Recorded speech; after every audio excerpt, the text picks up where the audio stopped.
قربانی ہر صاحب نصاب ذی استطاعت والا مالدار دولت مند پر لازمی ہے، غریب پر نہیں ہے۔ اگر کوئی غریب مسکین شخص جس پر قربانی شریعت کی طرف سے لازمی نہیں ہے، اس نے قربانی کے لیے ایک جانور خرید لیا، تو پھر اس جانور کی قربانی یہ اس پر واجب ہوگی، لازمی ہے۔ اگر اس نے جانور خرید لیا، خریدنے کے بعد یہ مر گیا یا گم ہو گیا، تو پھر یہ واجب ساقط ہوگا، اس کے ذمے سے دوسری قربانی واجب نہیں ہوگی۔ اگر غریب نے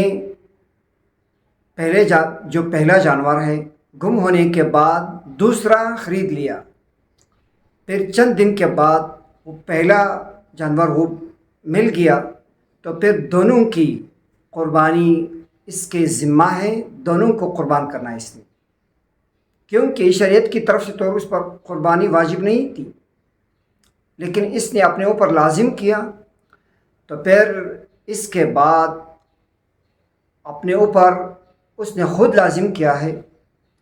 گم ہونے کی صورت میں اللہ تعالیٰ نے اس کو معاف رکھا تھا، شریعت کی طرف سے یہ واجب ساقط ہوا، لیکن اس نے کیا کیا، دوسرا جانور لیا اور یہ جو گم تھا یہ دوبارہ اس کو مل گیا، تو دونوں کی پھر قربانی لازمی ہوگی، دونوں کو قربان کرنا اس نے۔ یہ وہ مسائل ہے کہ بہت سے لوگ اس میں غلطیاں کرتے ہیں۔ شریعت کی طرف سے بہت ہی افضل ہے اگر کوئی شخص اس عظیم موقع پر وہ اپنے غربت کے باوجود بھی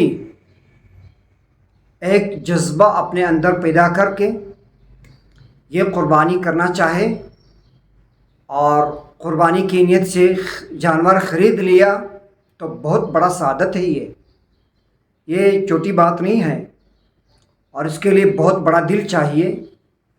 غریب اس میں اگر اس طرح کے بڑا دل والا غریب اگر جانور خرید لے، تو پھر اللہ نہ کرے کہ وہ مر جائے یا اللہ نہ کرے کہ وہ گم ہو جائے، تو پھر اس کے لیے یہ مسئلہ پیدا ہو سکتا ہے۔ تو اللہ تعالیٰ سب کو توفیق دے اس موقع پر کہ وہ اس عظیم سنت کی، جو سنت ابراہیم علیہ السلام اور حضور علیہ السلام نے اس کو جاری رکھا ہے۔ تو یہ جو سنت کے حوالے سے بات ہے، یہ دو باتیں اس میں آپ یاد رکھیں۔ ایک یہ ہے کہ یہ جو سلسلہ ہے، سنت ہے، یہ ایک طریقہ ہے ابراہیم علیہ السلام سے چلا آ رہا ہے۔ باقی جو شخص مالدار ہو، صاحب نصاب ہو، تو پھر یہ سنت اس پر واجب ہے، لازمی ہے۔ لوگ اس میں مغالطے میں آ جاتے ہیں کہ یہ لازمی نہیں، واجب نہیں، یہ سنت ہے۔ بھائی دو باتیں ہیں، واجب کیوں نہیں ہے؟ واجب ہے۔ تو واجب ہونے کے لحاظ سے چند ایک باتیں آپ کے سامنے عرض کروں۔ ایک تو ایک آیت میں ہے فَصَلِّ لِرَبِّكَ وَانْحَرْ إِنَّ شَانِئَكَ هُوَ الْأَبْتَرُ۔ اس آیت میں اشارتاً یہ قربانی اس سے ثابت ہے کہ وَانْحَرْ کا جو لفظ ہے، اب نحر کرے، اس سے قربانی مراد ہے۔ تو جس آیات سے، جس نص سے اشارتاً کوئی حکم ثابت ہو جائے تو وہ واجب کی کیٹیگری میں ہے۔ دوسری بات یہ ہے کہ حضور نے اس پر سخت وعید فرمایا ہے کہ مَنْ وَجَدَ سَاعَةً لِأَنْ يُضَحِّيَ وَلَمْ يُضَحِّ فَلَا يَقْرَبَنَّ مُصَلَّانَا۔ جس کو استطاعت ہو، وسعت ہو قربانی کرنے کا، پھر بھی وہ قربانی نہ کرے، تو وہ ہماری عیدگاہ نہ آئے۔ تو یہ سخت وعید ہے، اور حضور علیہ السلام کے عمل سے ثابت ہے کہ مدینہ منورہ میں حضور علیہ السلام نے مسلسل قربانی کیا ہے، کبھی نہیں چھوڑا ہے۔ اور چوتھی بات یہ ہے کہ مسافر کے حق میں تو قربانی نہیں ہے۔ صحابہ اکرام رضوان اللہ تعالی علیہم اجمعین وہ کبھی نہیں چھوڑتے تھے قربانی کو۔ حضرت عمر رضی اللہ تعالیٰ عنہ اور ابوبکر صدیق رضی اللہ تعالیٰ عنہ، یہ دونوں حج کے موقع پر، اور ایک دفعہ مسافر تھے، وہ کانا لا یضحیان، یہ قربانیاں نہیں دیتے، اذا کانا مسافرین، جب مسافر ہوتے ہیں، سفر کی حالت میں ہوتے، پھر وہ قربانیاں نہیں دیتے۔ تو یہ جو مقیم کا مسئلہ ہے مسافر کا، اس سے بھی اس کا لزوم لازمی ہے، ثابت ہے۔ کوئی شخص مسافر ہو تو پھر مسافر پر لازمی نہیں ہے، یہ واجب نہیں ہے۔